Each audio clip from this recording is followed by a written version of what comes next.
I have spoken in favor of unions. As a classical Republican, I support unions when they oppose domination of workers by employers. Everyone I talk to believes that unions are good in principle, but there have been times in our history when the state and unions have clashed violently. This is one such episode. Behind me is a statue of Governor Frank Studenberg. He was a Democrat who got to be governor in part because of support from the unions. When violence broke out in the mines of northern Idaho in 1899, Studenberg declared martial law and asked President McKinley to send in the regular army,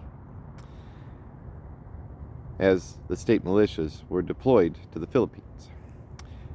He said, quote, "We have taken the monster by the throat, and we are going to choke the life out of it. No halfway measures will be adopted. It is a plain case of the state or the union winning, and we do not propose that the state shall be defeated." End quote. Hundreds of union activists were rounded up and held in prisons for months without trial. Harry Orchard, who worked as a dynamiter in the mines, sought revenge and got it when he set a bomb at the former governor's house in Caldwell in 1905. Yet, despite the violence on both sides, the defense lawyer Clarence Darrow lauded unions in this manner. Quote, "Let me tell you, gentlemen, if you destroy the labor unions in this country, you destroy liberty when you strike the blow. And you would leave the poor bound and shackled and helpless to do the bidding of the rich.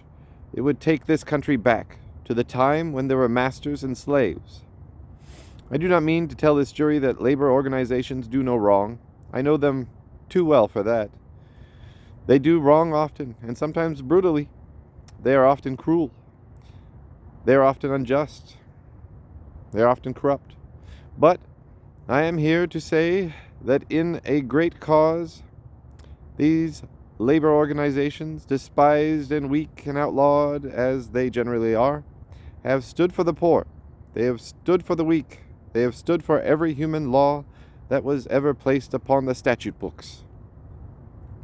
I hope that the trouble and the strife and the contention has been endured.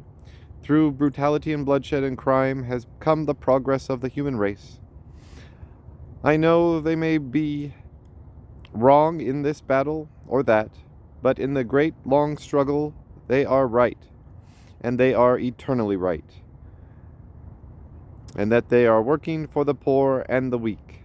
They are working to give more liberty to the man. And I want to say to you, gentlemen of the jury, you Idaho farmers, removed from the trade unions, removed from the men who work in industrial affairs, I want to say that if it had not been for the trade unions of the world, for the trade unions of England, for the trade unions of Europe, for the trade unions of America, you would be serfs of Europe instead of free men sitting upon a jury to try one of your peers. The cause of these men is just."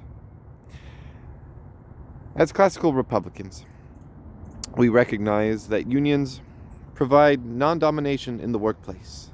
May we all find non-domination in our workplace. I hope we can find it without violence today. Long live the Republic.